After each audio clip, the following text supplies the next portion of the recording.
తెలంగాణ శాసనసభ సమావేశాలు నిప్పులు పుట్టించబోతున్నాయనేది ఇప్పటికే స్పష్టమైంది. బీఆర్ఎస్ హయాంలో ఏం జరిగింది, జల వివాదాలకు సంబంధించి ఇప్పుడు కాంగ్రెస్ వచ్చినటువంటి 2 ఏళ్ల కాల వ్యవధిలో ఏం చోటు చేసుకుంది, దీని మీద సాంకేతికమైనటువంటి వివరాలతోటి బీఆర్ఎస్ కాంగ్రెస్ పార్టీ తలపడనున్నట్లుగా అసెంబ్లీ ఎజెండాను చూస్తే స్పష్టంగా అర్థమవుతుంది.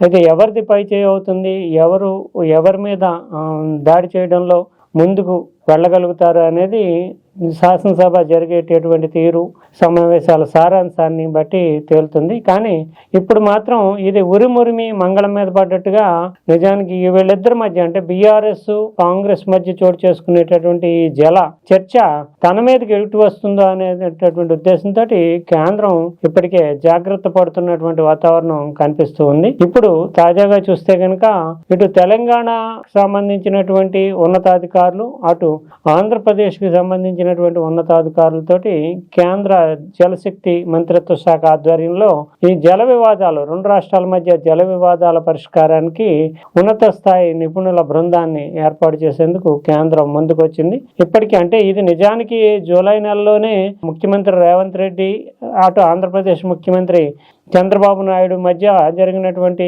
ఉన్నత స్థాయి సమావేశంలో, అంటే కేంద్ర మంత్రి సిఆర్ పాటిల్ నేతృత్వంలో జరిగినటువంటి ఉన్నత స్థాయి సమావేశంలో అప్పట్లోనే ఈ జల వివాదాల మీద ఒక కమిటీ వేయాలి, ఉన్నత స్థాయిలో నిపుణులైనటువంటి వాళ్ళు, అందులో ఈ వ్యవహారాన్ని చూసినటువంటి వాళ్ళతోటి కమిటీ వేయాలని అప్పట్లోనే జూలై 16 అనుకున్నప్పటికీ గడిచిన 6 నెలలుగా ఒక్కడుగు కూడా ముందుకు పడలేదు. దానికి ప్రధాన కారణం ఏంటంటే 2 రాష్ట్రాలు కూడా ఇది ఒక రాజకీయ అంశంగా, అటు ఆంధ్రప్రదేశ్ తనకు సంబంధించినటువంటి పోలవరం బనకచెర్ల, లేదంటే పోలవరం నల్మల సాగర్ ఇవి పూర్తి చేసుకోవచ్చు అనేటటువంటి ఉద్దేశంతో, ఇటు తెలంగాణ ప్రభుత్వం కూడా ఏదైనా రాజకీయంగా కలిసి వచ్చేటటువంటి అవకాశం ఉంటే కనుక ముందుగానే ఉన్నత స్థాయి కమిటీని ఏర్పాటు చేసుకుంటే కనుక పొలిటికల్ మైలేజ్, బీఆర్ఎస్ మీద అడ్వాంటేజ్ సాధించాల్సిన పొలిటికల్ మైలేజ్ కోల్పోతాము అనేటటువంటి ఉద్దేశంతో ఇటు తెలంగాణ ప్రభుత్వం కూడా చొరవ చూపలేదు. అయితే బీజేపీ కేంద్ర ప్రభుత్వం తాజాగా చాలా ఒత్తిడి, గడిచినటువంటి 3 నెలలుగా ఈ విషయంలో ఒత్తిడి చేయడము, తర్వాత ఇటీవల కాలంలో మరింతగా ఉన్నత స్థాయిలో అంటే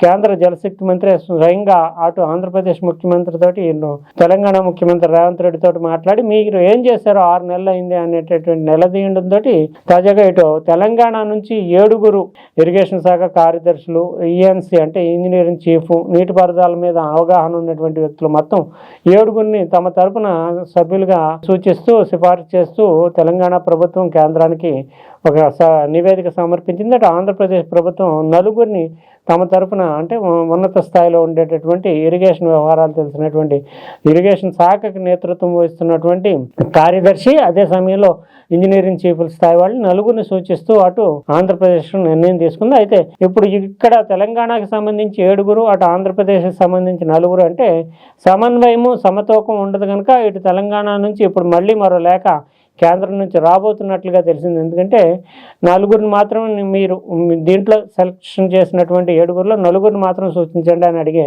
అవకాశాలు ఉన్నాయని ఉన్నతాధికార వర్గాలు చెప్తున్నాయి. ఏదేమైనప్పటికీ ఇది మొత్తం మీద కేంద్ర ప్రభుత్వం మేము చొరవ చూపుతున్నాము, అటు ఆంధ్ర ఇటు తెలంగాణ వాళ్ళు తేల్చుకోవట్లేదు, కనీసం నిపుణుల కమిటీని, ఉన్నత స్థాయి వివాద పరిష్కార కమిటీని ఏర్పాటు చేయడానికి సైతం వాళ్ళు ముందుకు రాలేదంటూ తెలివితేటలుగా తప్పించుకోవడానికి వ్యూహాత్మకంగా కేంద్రం తాజా ఒత్తిడి ఫలిస్తోందనే చెప్పాల్సి ఉంటుంది. ఏదేమైనప్పటికీ గడిచినటువంటి కొద్ది కాలంగా జల వివాదమే ఆంధ్రప్రదేశ్కి తెలంగాణకి మధ్య ఒక పీటముడి పడినటువంటి అంశం కనిపిస్తోంది. బీఆర్ఎస్ కాంగ్రెస్ ప్రభుత్వం మీద, రేవంత్ రెడ్డి మీద పై చేయి సాధించడానికి జల వివాదం విషయాల్ని ముఖ్యమైనటువంటి ఎజెండాలో పెడుతూ తాజాగా కేసీఆర్ ఒక హెచ్చరిక జారీ చేయడమే కాకుండా తానే రంగంలోకి దిగుతున్నాను, జలాలకు సంబంధించి అప్పట్లో బీఆర్ఎస్ హయాంలో ఏం చేసుకుంది, ఇప్పుడు కాంగ్రెస్ ప్రభుత్వం ఏం చేస్తుంది, తెలంగాణ జల విషయంలో నష్టపోబోతోంది అంటూ పెద్ద ఎత్తున ఆయన రాజకీయపరమైనటువంటి దూకుడు కనబరిచేందుకు సిద్ధమయ్యారు. ఇది ఇప్పుడు అసెంబ్లీ సమావేశాల్లో ప్రధానమైనటువంటి ఎజెండాగా మారుతోంది.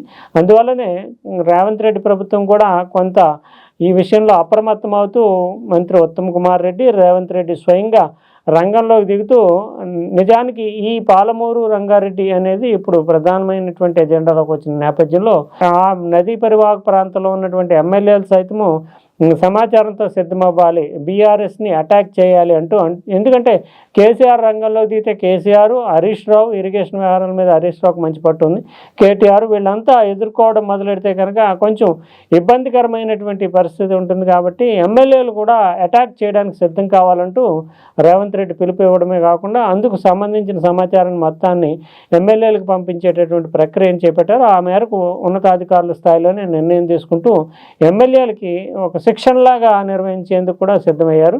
పవర్ పాయింట్ ప్రజెంటేషను ఇతరత్ర అనేక రూపాల్లో వాళ్ళకి అవసరమైనటువంటి సమాచారాన్ని పంపు చేస్తున్నారు. ఏదేమైనా పోలవరం పనికిచర్ల పేరిట ఒక నిర్ణయం తీసుకోవడము, ఆంధ్రప్రదేశ్ ప్రభుత్వం దాని మీద వ్యతిరేకత రావడము, తెలంగాణ ప్రభుత్వం సుప్రీంకోర్టుకు వెళ్ళడము, ఇప్పుడు దాన్ని కొంచెం మౌల్డ్ చేసి నల్లమల సాగర్ అంటూ మార్చడం అనేటటువంటిది జరిగింది. దీనికి తెలంగాణ నుంచి సానుకూలత వ్యక్తమైందా అంటే అధికారికంగా మాత్రం ఎటువంటి సానుకూలత లేదు.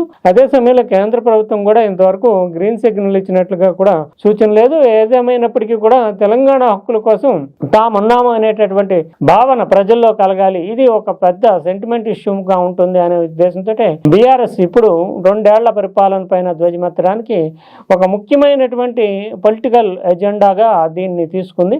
అటు రేవంత్ రెడ్డి ప్రభుత్వం మాత్రం ఈ విషయంలో కొంత ఇబ్బంది పడుతున్నటువంటి వాతావరణం ఉంది. ఎందుకంటే రేవంత్ రెడ్డికి అటు ఆంధ్రప్రదేశ్ ముఖ్యమంత్రి చంద్రబాబు నాయుడుకు ఉండేటటువంటి వ్యక్తిగత సంబంధాలు కావచ్చు, సాన్నిహిత్యం కావచ్చు, ఇవన్నీ ఆయన వైపు వేలెత్తి చూపడానికి సాకుగా కనిపిస్తున్నాయి. అయితే టెక్నికల్గా కానీ చట్టపరంగా కానీ తాము తెలంగాణ హక్కుల కోసమే కట్టుబడి ఉన్నాము, తెలంగాణ హక్కుల కోసం పోరాడుతున్నామంటూ ఇప్పటికే మంత్రి ఉత్తమ్ కుమార్ రెడ్డి, రేవంత్ రెడ్డి పలు సందర్భాల్లో స్పష్టంగా చేస్తారు. ఇప్పుడు ఈ కమిటీ ఏదైతే ఉన్నత స్థాయిలో ఇప్పటికే గోదావరికి సంబంధించినటువంటి కానీ కృష్ణాకు సంబంధించి కానీ పోలవరం బనకచెర్ల, పోలవరం నల్లమల సాగర్ ఒక వివాదం అయితే గోదావరి కృష్ణా బోర్డులకు సంబంధించి ఒకటి, తర్వాత పాలమూరు రంగారెడ్డికి సంబంధించినటువంటిది ఒకటి, ఎత్తిపోతల పథకాలకు సంబంధించి ఒకటి, ఇలా అనేక అంశాల మీద వివాదాలు పేటుముడిపడే ఉన్నాయి. దీంట్ని పరిష్కరించడం అనేది ఎప్పట్లో సాధ్యమయ్యే అంశం కాదు. అందువల్లనే ఆ కమిటీని వేసినప్పటికీ కమిటీలో కూడా భిన్నాభిప్రాయాలు, ఇటు తెలంగాణ